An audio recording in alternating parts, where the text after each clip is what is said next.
present her amendment. Thank you very much, Mr. Chairman.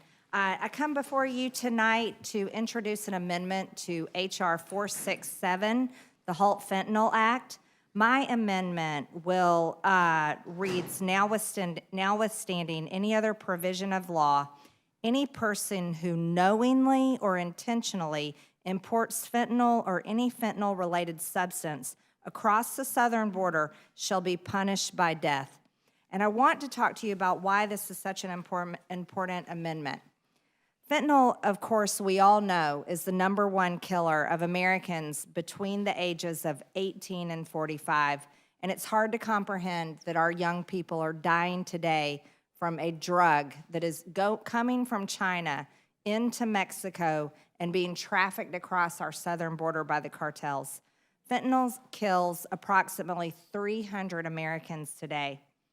In 2023 alone, CBP has seized over 17,000 pounds of fentanyl coming across the southwest border. This is enough fentanyl to kill over 3.8 billion people. That's how dangerous this drug is. Fentanyl poisoning deaths among teens accounted for 77% of adolescent overdose deaths in 2021. Fentanyl and fentanyl-related substances can be 50 to 100 times more potent than morphine. We need to talk about people that are willing to cross our border. Of course, there's many reasons coming across, but they should never, ever bring a deadly poison into our country that murders Americans. In my state alone, fentanyl-involved deaths have increased in Georgia by over 230%. In counties throughout my district, the Georgia's 14th district, from 2019 to 2022, fentanyl-involved deaths have increased by over 350%. There's examples all over the country that are similar to the ones in my district. A 16-year-old girl in Whitfield County who had never taken any illegal drugs or substances in her life took a Xanax she thought was going to help her anxiety, and within 5 minutes, she was dead because it was laced with fentanyl. We also had many overdoses throughout the months and years that the Biden administration has been in charge, and the fact that fentanyl is murdering so many people in Northwest Georgia is shocking. In November 2020, another horrifying story that happens too much. Corporal Christopher Jackson Dye, a Walker County Sheriff deputy, died after being exposed to fentanyl during an arrest. These are stories that we hear too often. But I'd like to talk with you all also just to let you know that there are 41 capital offenses that are punishable by death. Many of these capital offenses involve murder, all types of murder. Murder related to smuggling of aliens, that is punishable by death. Murder committed during a drug-related drive-by shooting, that is punishable by death. Murder committed by the use of a firearm during a crime of violence or drug trafficking crime, that is punishable by death. Genocide is punishable by death. And one could argue, is fentanyl a type of genocide in America today? Other examples of murder that result in the death penalty. Murder for hire involving the use of interstate commerce facilities. Murder involved in racketeering offense. Willful wrecking of a train resulting in death. Bank robbery-related murder or kidnapping. Murder related to a carjacking. Murder related to rape or child molestation. Murder related to sexual exploitation of children. Murder committed during an offense against maritime navigation. Murder committed during an offense against a maritime fixed platform. Terrorist murder of a U.S. national in another country. Murder by the use of a weapon of mass destruction. And I think it is easily arguable that fentanyl is definitely a weapon of mass destruction.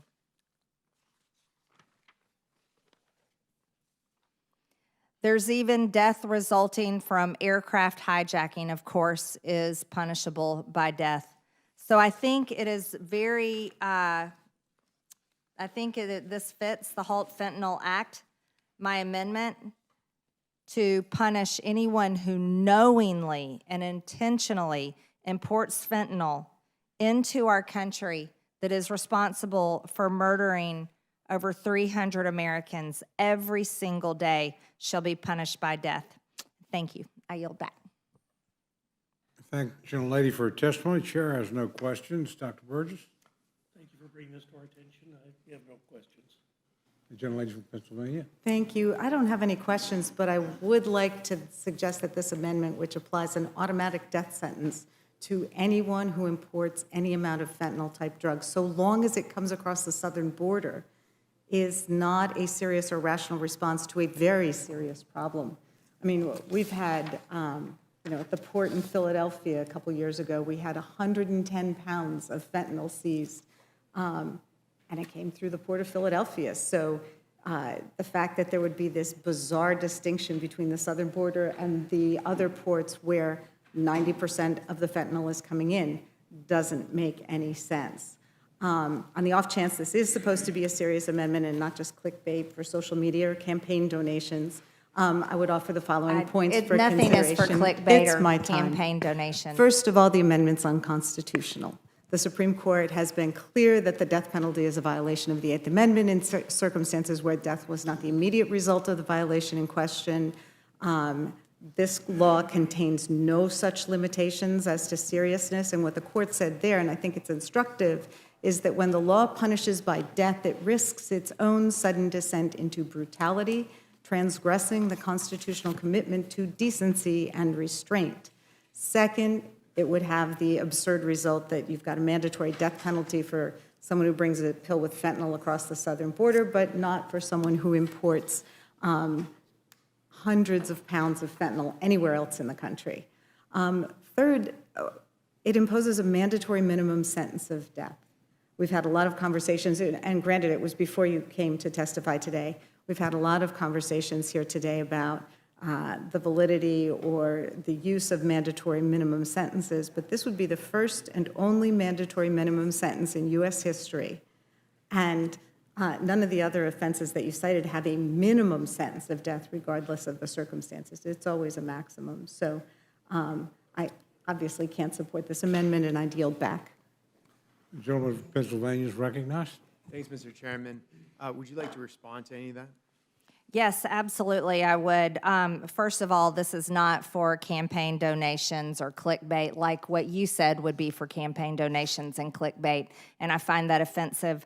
Secondly, the amendment reads, any person who knowingly or intentionally imports fentanyl. And I would think that you would care about 300 Americans dying every single day, especially young people. But I do agree with you, it shouldn't be just across the southern border, it should be anywhere across our border, and it should be punishable, again, by death. And as far as the death penalty being constitutional, there's 41 capital offenses that are punishable by death, so clearly, murder is punishable by death, and murdering 300 Americans every single day, knowingly and willfully, should be punished by death. Thank you.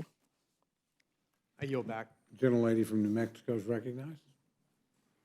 Thank you very much. And I think that the key distinction, as pointed out in the Supreme Court opinions, was whether the importation is tied to the murder. And it's this time that is key, and I think that that's what you were pointing out. Do you want to add anything else to that? No, just that is the point, is that there are no limitations on what's been proposed here, other than it has to be an importation across the southern border. No limitations as to harm caused, personal use, anything else. Obviously, none of us here want to encourage the importation of fentanyl, but also we don't want to encourage the descent of our laws into brutality and transgressing the constitutional commitment to decency and restraint. Right, and as I point out, that none of those crimes that you listed have a mandatory minimum. And I really want to go back on the record and point out that under the Biden administration, we have been steadfast at attacking fentanyl. Nobody, no Democrat on this committee has said that we are in any way, supportive of any kind of fentanyl. We indeed are insistent that the problem with this bill is it doesn't go far enough.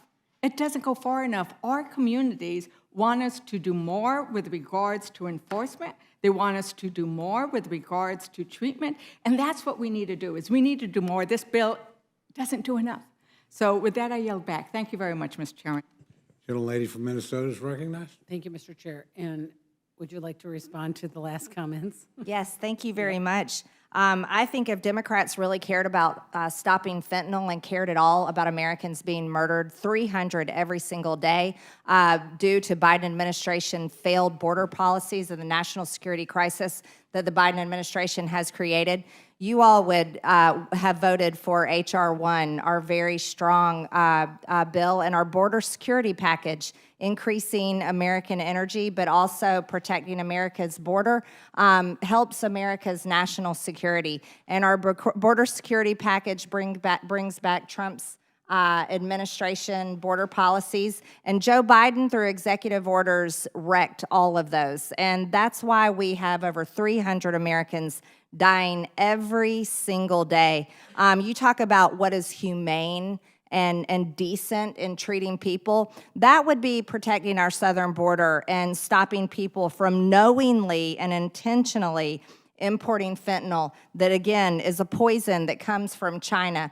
If Joe Biden cared about saving American lives, he would be strict on China and the amount of fentanyl that they're bringing in and just handing over, selling to the Mexican cartels. If Joe Biden cared about saving American lives, 300 American lives every single day, it's like a bomb going off and 300 Americans dying, then Joe Biden would do something about the Mexican cartels who are basically running 5 out of 9 border sectors across our southern border. If Joe Biden cared at all about these 300 Americans, who, by the way, most of them are under the age of 45, then Joe Biden would absolutely be working with our speaker in this debt ceiling negotiation and making our border security package part of that negotiation. But clearly Joe Biden doesn't care at all, and the Democrats don't care at all about border security or 300 people that die every single day. Thank you. Thank you, and thank you for being here. I yield back. Gentleman from Kentucky is recognized.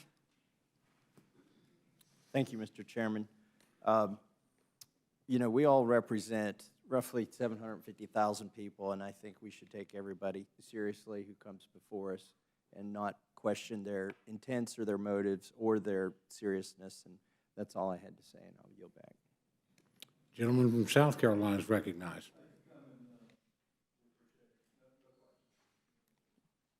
Gentleman from New York is recognized. Well, we thank you for coming, and you're excused.